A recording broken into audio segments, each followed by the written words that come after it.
I still got to find a name for my channel. I'm running under my name right now, and I don't want that on there, which not that I give a shit. But at the same time, I was trying to find something funny / catchy. Look at that, 30 seconds. Dang. Killing me, Smalls.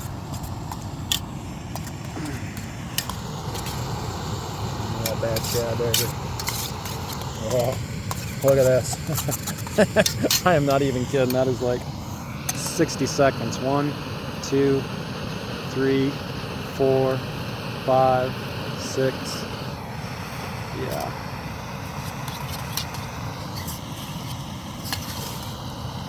They're so delicious.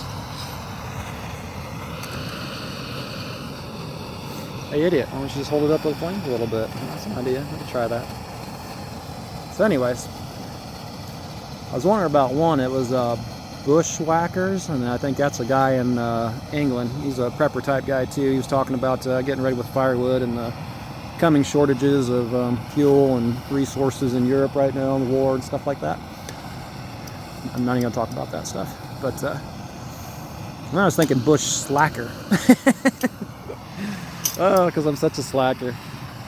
I'm not a gear hog by any means. I have more than I use, which is unfortunately Americana. But I was thinking, man, what a slacker. I mean, there's no swear words in it or nothing like that, but bush slacker. So I think that's probably going to be what I go with there once I get that figured out. But being a slacker, it's not like I'm going to come out here every day. So, and again, I listen to some of that. I listen to some different people, but I really admire that the ones that I like, they're not running any advertising, and there's nothing wrong with that. They're trying to make a living.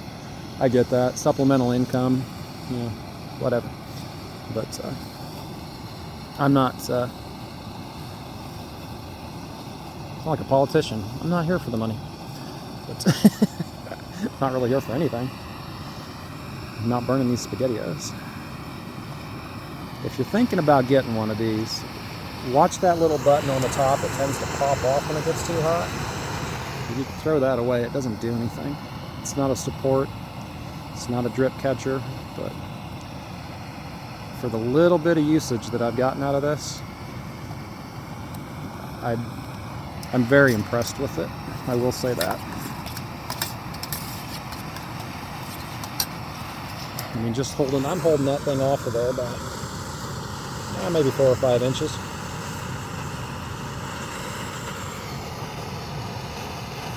But if I lowered that even a little bit, it starts boiling.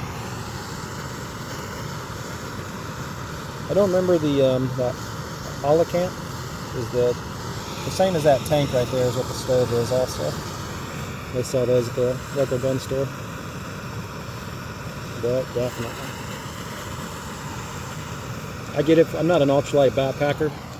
I know in Boy Scouts we did the whole 50 mile a foot afloat.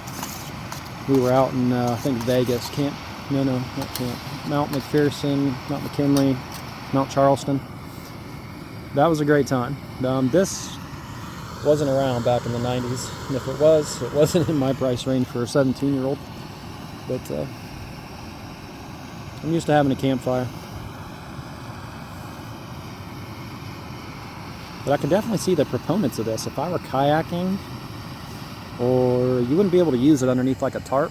You'd weigh too much too fast. You're definitely better off with a little pop can alcohol stove, or even just a simple candle and a wool blanket. But it goes back to the whole weight thing. It's kind of like having a fire kit with 100 things in there. That's all cool if you gotta pass it off to a buddy, or there's no chance of resupply or something like that. But for the most part, I'll tell you another story while I'm waiting on this to heat up a little bit more. A couple years back, there was a fella down in Cambridge, I want to say, maybe Zanesville, but he had a lot of exotic animals. And as luck would have it, he didn't feel his life was going in the right direction, but before he killed himself, he let all of his exotic animals go. And if you guys remember that, it was around Zanesville, I want to say. There was sightings of people seeing African lions when they were out in their deer stands, deer hunting. And about 3 weeks after that happened, my daughter, one of my daughters, it's hard to see it through this field where I'm at, but on the other side of this field, probably 800-900 yards out, there's a road and there is a culvert, and it's a 3-foot steel culvert. And at the same time, she said, I swear there was a cat sitting on it. Everybody thinks I'm crazy. She's like, but I know what a cat is. Big pointed ears, big fluffy black tail. She's like, it was a big black cat, and it was just as tall as the drain was. And I'm like, you're telling me there's a 3-foot black cat sitting on top of a drain? She's like, nobody thinks I'm serious. Everybody thinks I'm kidding. I'm not scared or paranoid of that.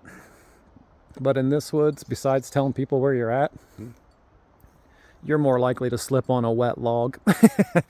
I'm more worried about impaling my sack than I am getting eaten by something else that's an apex predator in the forest. Now, we stay strapped, but at the same time, yeah, I mean, I'm not even worried about people. You could have a half a dozen illegals in backpacks roll up here with a smile. I'll share my SpaghettiOs with them. But I do think about it in the back of my mind when I get to wood permit and I'm cutting wood and I start 20 feet into the woods and I realize I'm not carrying. Oh, I back up. Yeah. Again, it's archery season here in Central Ohio, so you're not going to be out here with personal defense weapons of the sort and not draw attention like this stupid vest isn't doing it already. But you might have a little bit more explaining to do with a park ranger wanting to know why you have a hobo camp set up and you're packing enough weaponry to yeah. So anyways,